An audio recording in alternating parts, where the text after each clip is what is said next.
I am very excited to start Shakespeare with you today.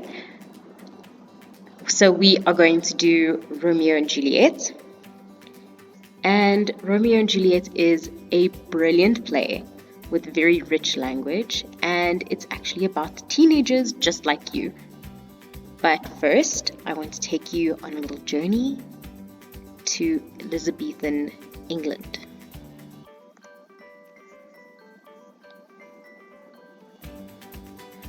So, during Shakespeare's lifetime, there were two monarchs, Queen Elizabeth I, and then after her, King James I.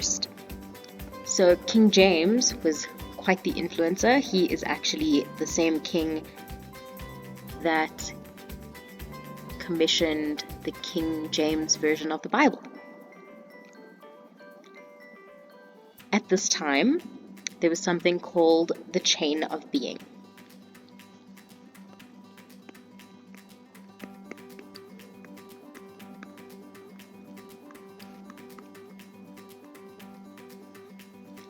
And the divine right is related to the chain of being.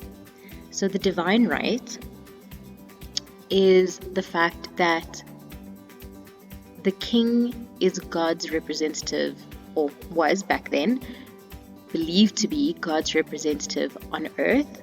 So you had to listen to what he said, do what he told you to do, and you were not allowed to question him. And the same went for the queen, but we'll use the king as the example now.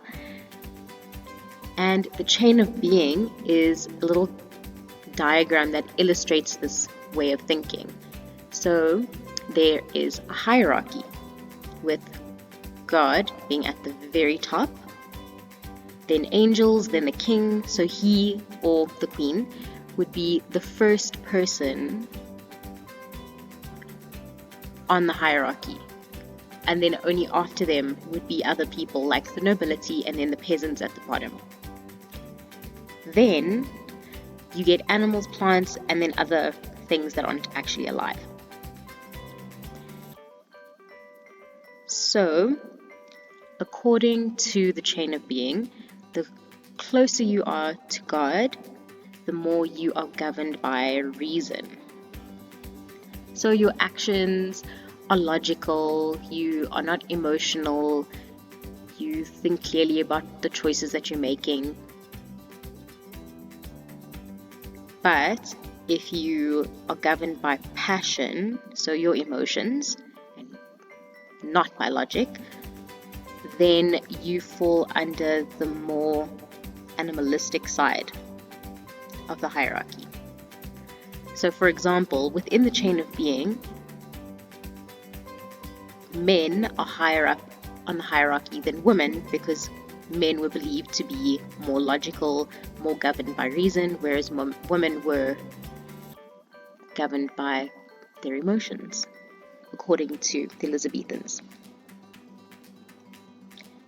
So what happens if, say for example, we have one of our noblemen killing the king, committing regicide? Then you would disrupt the chain of being and cause chaos. So very weird things would happen. You'd have tornadoes, you'd have horses being cannibals, you'd have, I don't know, just really odd natural things would be happening because you disrupted this chain. It has to stay intact. So, for example, in Macbeth, when Macbeth kills the king, all of these weird things start happening, like the horses start eating each other. And that's because the chain of being was disrupted.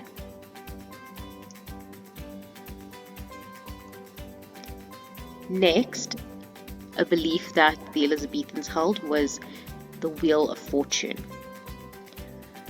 So basically, it just means that your life is like a wheel. So sometimes you'll be at the top and you'll have good time and everything will be sunny and good, and then the wheel will turn and then terrible things will happen. But even if you're at the bottom and everything is terrible, there's always the prospect of it turning again, and then you end up back at the top.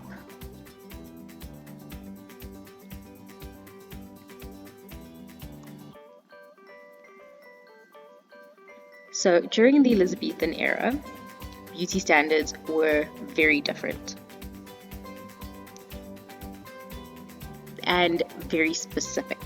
So because Elizabeth was the queen, everybody wanted to look like her, and that was the standard of beauty. A beautiful woman basically just looked like the queen. So she would have red hair, very pale skin, light eyes, and anything, or anyone rather, that were not these things was considered unattractive.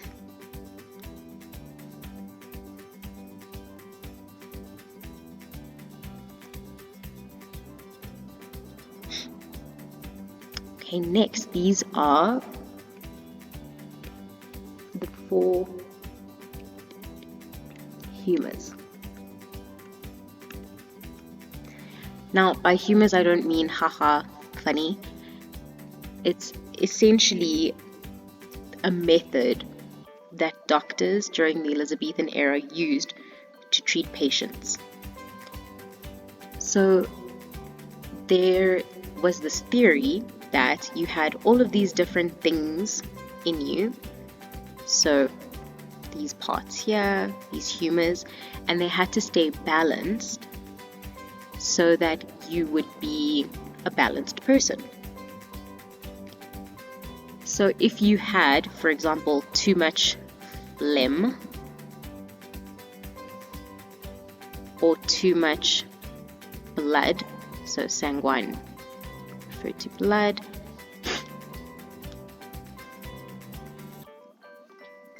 then you'd be unbalanced. And then melancholic, referring to melancholy, was an emotional state. So feeling very down and sad, unsociable, even has all the symptoms over here.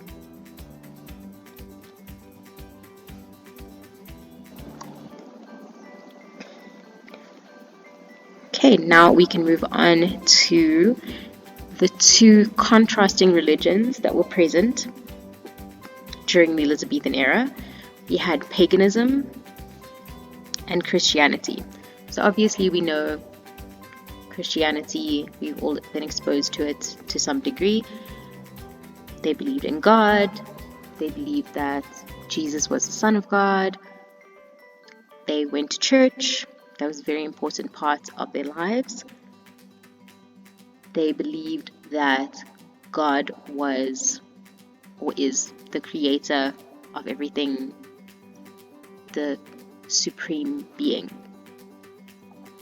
And that is why it was so important for the king and God to be linked, because that meant that the king could not be questioned at all, because you can't question God. But at the same time that the Elizabethan people were very much Christian, they were also followers of certain pagan rituals. For example, they believed in astrology.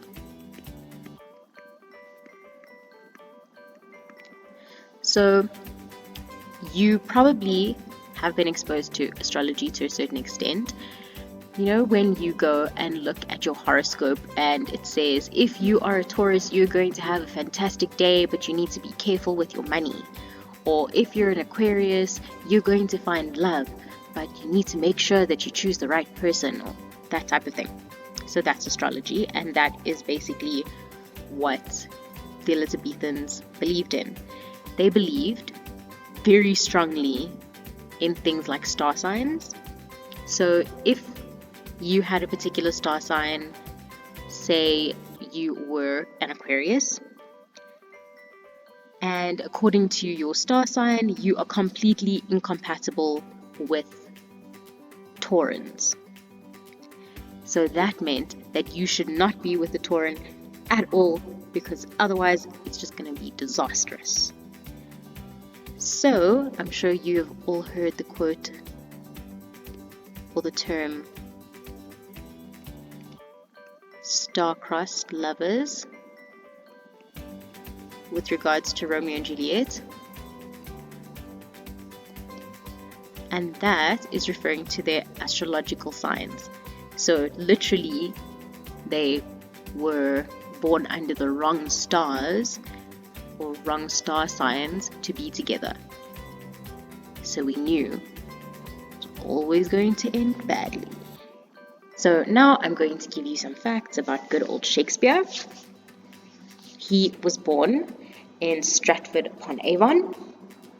Although his exact birth date is not known, we do have records of when he was baptized, so we can assume it was probably in that month. And his birthday was sometime in April, but we're not entirely sure when. He was the son of John and Mary Shakespeare. His father was a glove maker and he was quite well known. He was educated at a local grammar school, so that's sort of a Model C school or a semi-private school. He married a woman called Anne Hathaway, so not the lady who is an actress, obviously. And he was 18 when he married her. She was 26. They had 3 children, 2 girls and a boy. His son's name was Hamnet,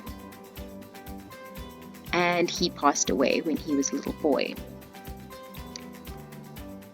Shakespeare moved to London without his family to pursue his career in acting and as playwright. He became very popular and even had both the Queen and the King, obviously at different stages, come to see his plays. He wrote a play specifically for King James I because King James is very much obsessed with witchcraft.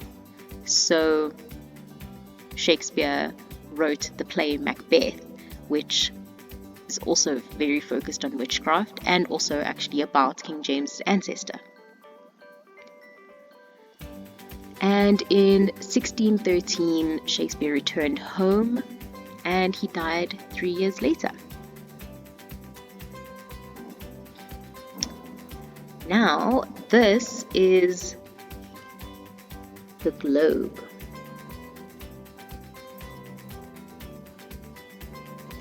This is actually the theatre where Shakespeare performed his plays. Okay, so not exactly the same globe because the original burnt down and then they had to rebuild, but still same location, still called the same thing, still looks very similar.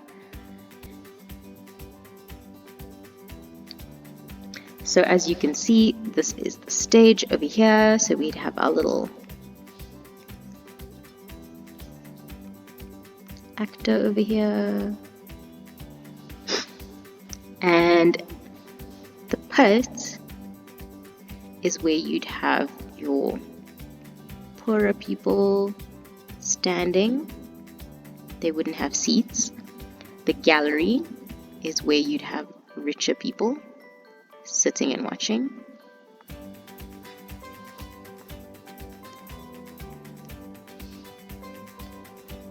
Upper stage would be where Juliet has her balcony scene.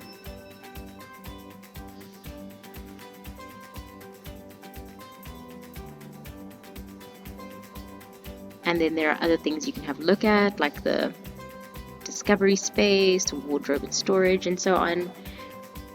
Okay, so the people here in the pit, like I said, are the poorer people. They would be far less educated, if educated at all.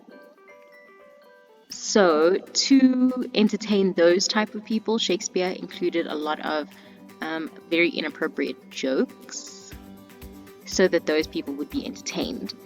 But then he would use other more sophisticated jokes, and that would be to entertain the people up here in the gallery so that they would find some things amusing as well.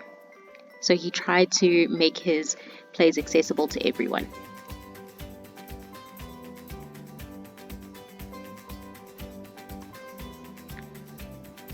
Okay, so I know none of you are going to be reading Romeo and Juliet for fun. Maybe some of you will.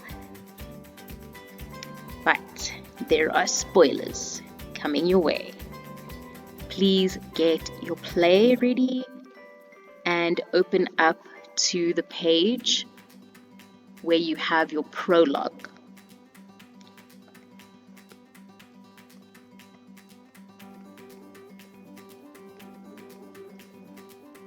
You're going to have a look at the prologue. This is basically a little introduction to the play that someone would give before the play starts. And it wouldn't be a spoiler for the people that were watching during that time, because they would already know the story of Romeo and Juliet to a certain extent, so it wouldn't be a huge surprise to them. And also then you could decide if you actually want to stay and watch the play or not. So I'm just going to explain the prologue to you line by line. Then you can take notes in your play, in pencil, or if you'd prefer, you can just copy down notes. So start off, two households. So obviously referring to the Capulets,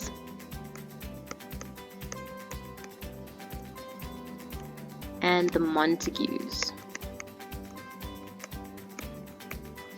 So Juliet's family are the Capulets, Romeo's family, the Montagues. Both alike in dignity. So they are both at the same level socially, so both same social class.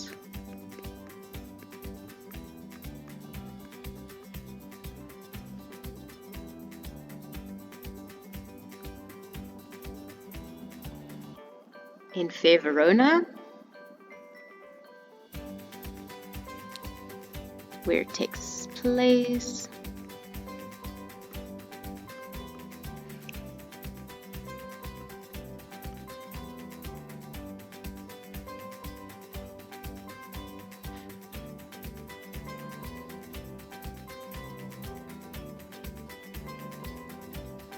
from ancient grudge break to new mutiny. So ancient grudge,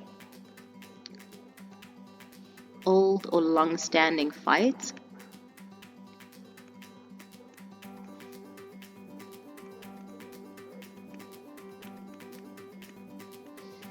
So the Capulets and Montagues have hated each other for a very long time, so long in fact they have no idea why they're still fighting.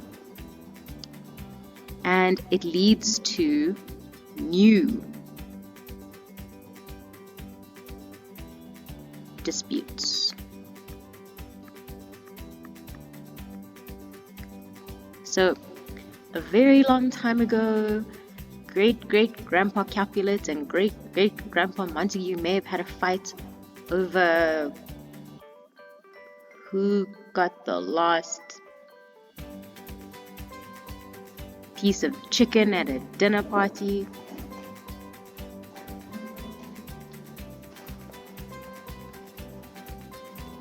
Okay, then the word civil refers to civilians.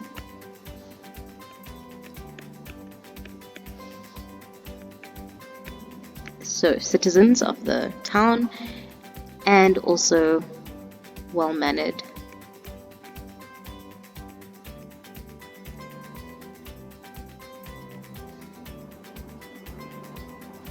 So this is referring to the Montagues and Capulets and how the citizens have fights with each other,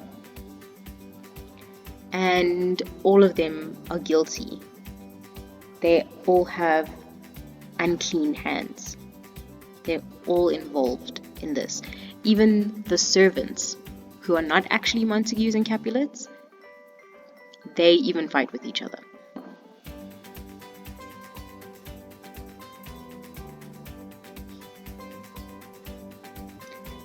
From forth the fatal loins of these two foes, so the children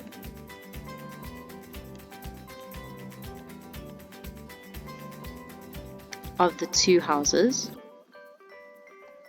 the Capulets and the Montagues,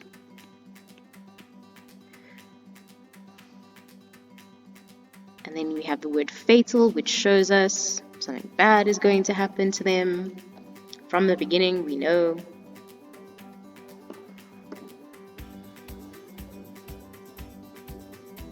A pair of star-crossed lovers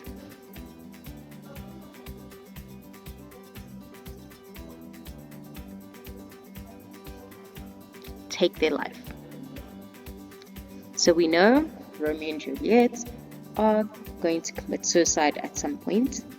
We know from the word lovers that there is a love story involved.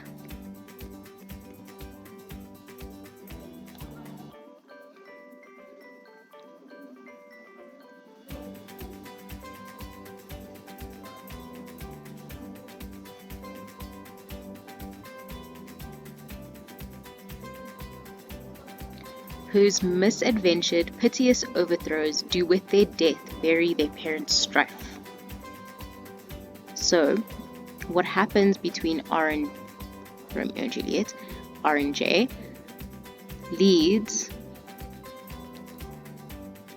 to the end of the feud. But it's only through Romeo and Juliet dying that their parents make up and end the war that they have been fighting for so long.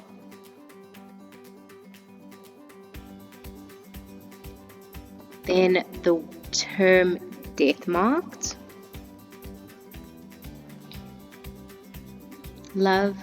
So we know, again, Romeo and Juliet are going to die. And the continuance of their parents' rage, which but their children's end naught could remove. So the only thing that could end the feud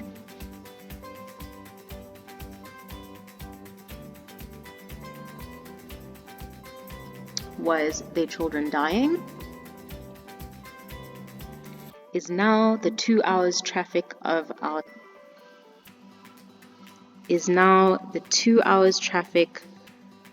our stage.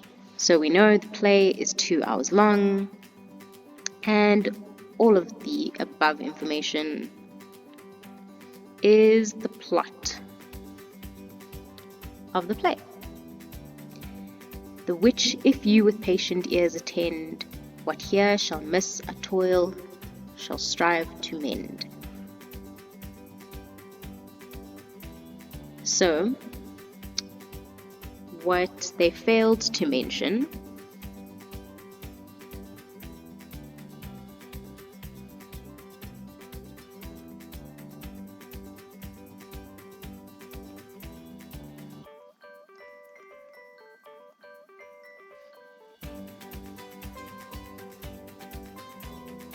will be fixed if you're patient and you stay and watch the play. Okay, as you may have noticed, there is a very interesting format to this prologue. It is in fact written in the form of a Shakespearean sonnet. So if you have a look, there are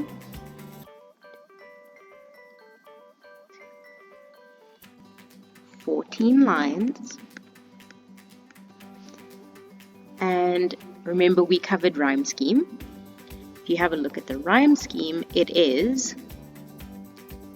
A, B, A, B, C, D, C, D, E, F, E, F. Okay, I know that love and remove don't actually rhyme, but they probably would have pronounced it differently so that the two would rhyme. So instead of saying remove, they might have said remove, so it would rhyme with love. And then it's G, G.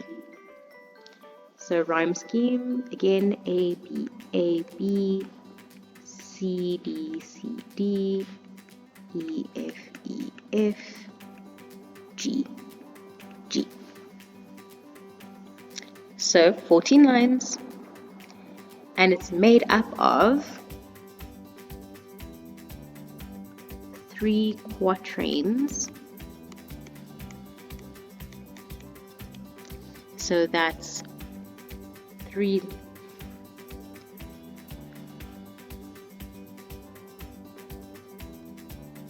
groups of 4 and a rhyming couplet.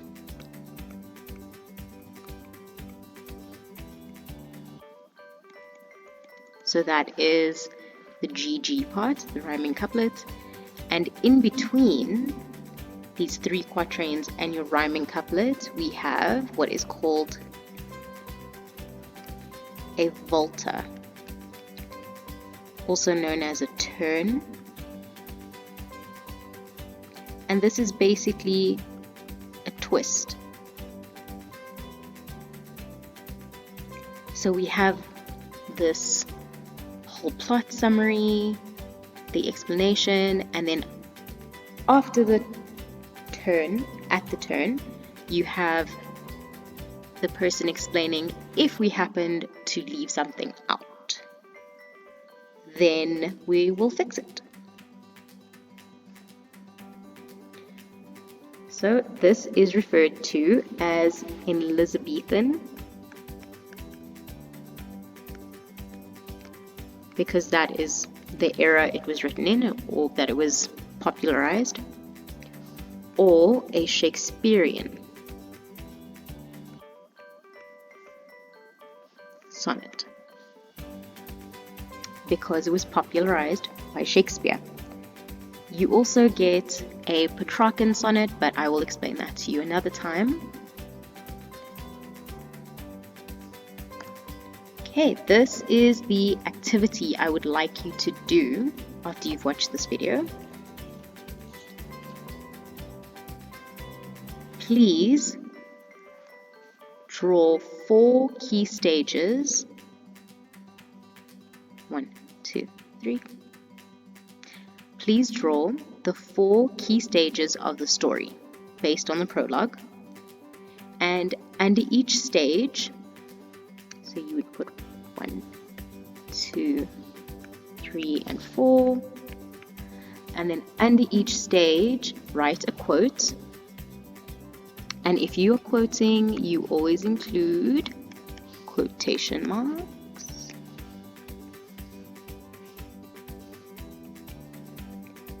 Include a quote from the text, which is, again, the prologue, that explains your drawing.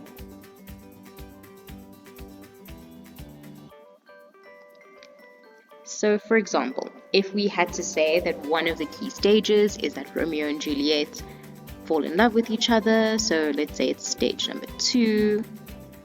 Okay, I'm going to draw very badly right now, but it's just to give you an example. Okay, There's Romeo.